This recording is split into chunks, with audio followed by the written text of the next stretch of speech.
பேரவைத் தலைவர் அவர்களே, வறியவர்க்கெல்லாம் கல்வியின் வாடை, வரவிடவில்லை மதக்குருக்களின் மேடை, நறுக்கு தொலைந்தது அந்த பீடை, நாடெல்லாம் பாய்ந்தது கல்வி நீரோடை என்று பாடினார் பாவேந்தர் பாரதிதாசன் அவர்கள். அந்த கல்வி நீரோடையை மீண்டும் தடுக்க எல்லா வகையிலும் முயற்சியை மேற்கொண்டு வருகிறார்கள். எல்லோரும் படித்து எல்லோரும் வேலைக்கு போய் எல்லோரும் தலை நிமிர்ந்து வருவது பிடிக்காதவர்களால் தொடர்ச்சியாக கல்வித்துறையில் தடுப்பணைகள் கட்டப்படுகின்றன. பள்ளி கல்வியை சிதைப்பதற்காகவே புதிய தேசிய கல்விக் கொள்கையை கொண்டு வந்து திணிக்கிறார்கள். அரசு பொதுத் தேர்வு என்ற பெயரால் வடிகட்டி அனைவரையும் கல்வியை தொடர முடியாமல் செய்ய போகிறார்கள். அதனை தமிழ்நாடு அரசு கடுமையாக எதிர்த்து கொண்டிருக்கிறது.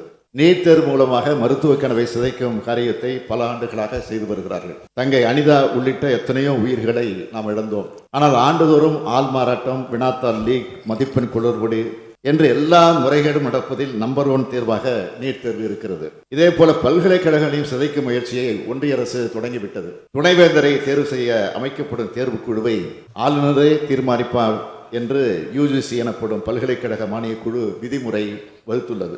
துணைவேந்தர்களை நியமிக்கும் அதிகாரத்தை ஆளுநர் கையில் கொடுப்பது பல்கலைக்கழகங்களை சிதைக்கும் காரியமாகத்தான் முடியும். அதற்காகத்தான் இப்படி செய்ய போகிறார்கள். இந்த விவகாரத்தில் ஏற்கனவே தமிழ்நாடு அரசுக்கும் ஆளுநருக்கும் கருத்து மோதல் தொடர்ந்து நடந்து வருகிறது. துணைவேந்தரை தேர்ந்தெடுக்கும் தேர்வுக்குழுவில் யுஜிசி பரிந்துரை செய்யும் உறுப்பினர்களை ஆளுநர் நியமித்தார்.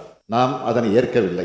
இந்த மோதலுக்கு ஆக்கப்பூர்வமான தீர்வு எட்டப்படாத நிலையில் தன்னிச்சையாக துணைவேந்தர்களை நியமிக்கும் அதிக அதிகாரங்களை ஆளுநர்களுக்கு வழங்குவது சரியுமல்ல, முறையுமல்ல. இவர்களாக ஒரு உத்தரவை போட்டுவிட்டு இதனை அமுல்படுத்தாத கல்வி நிறுவனங்கள் யுஜிசி திட்டங்களில் பங்கேற்க முடியாது என்று சொல்வது அநியாயம் அல்லவா? அதுவும் பட்டங்களை வழங்க முடியாது என்பது பயங்கரமான மிரட்டல் அல்லவா? வேற என்ன அது எடுத்து காட்ட முடியும்? மாநில அரசுகள் தங்கள் வளத்தில், பொருளாதார பலத்தில் கட்டிய பல்கலைக்கழகங்கள் அபகரித்துக் கொள்கிற அக்கிரமமான முயற்சியாகவே இதனை கருத வேண்டியிருக்கிறது. இந்த விதிமுறை கூட்டாட்சி தத்துவத்திற்கு எதிரானது. மாநில உரிமைகளில் தலையிடுவது மக்களால் தேர்ந்தெடுக்கப்பட்ட மாநில அரசுகளை சிறுமைப்படுத்தும் செயல். மக்களால் தேர்ந்தெடுக்கப்பட்டவரிடம்தான் கல்வி தொடர்பான அதிகாரம் இருக்க வேண்டும். அப்படி இருந்தால்தான் அனைத்து மக்களுக்குமான கல்வியை முழுமையாக கொடுக்க முடியும். நியமன பதவிகளில் ஒரு சில ஆண்டுகள் இருந்துவிட்டு போய்விடக்கூடியவர்களுக்கு ஒரு மாநில மக்களின் அடிப்படை உணர்வை புரிந்து கொள்ள இயலாது.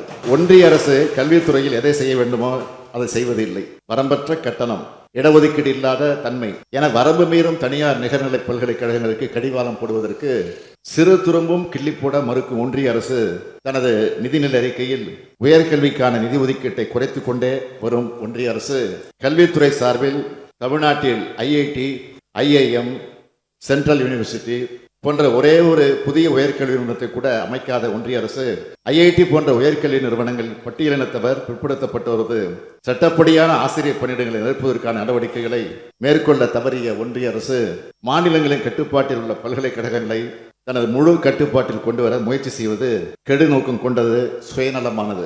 நிச்சயமாக மாணவர் நலனின் மனதில் கொண்டோ கல்வி தரத்தை மேம்படுத்தவோ இந்த முயற்சி நடைபெறவில்லை.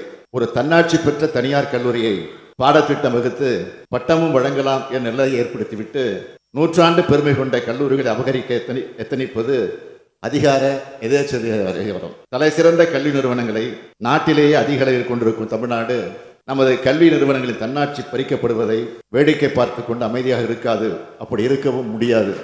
கல்வியையும் மக்களையும் காக்க, எதிர்கால தலைமுறையை காக்க தமிழ்நாடு சட்டமன்றத்தில் ஒட்டுமொத்தமாக ஒரு தீர்மானத்தை நிறைவேற்றியாக வேண்டும். இந்த தீர்மானத்தை ஏற்று ஒன்றிய அரசு மனம் மாறாவிட்டால் மக்கள் மன்றத்தையும் நீதிமன்றத்தையும் நாடுவோம் என்ற முன்னுரையுடன் இந்த தீர்மானத்தை நான் உங்கள் அனுமதியோடு முன்மொழிகிறேன்.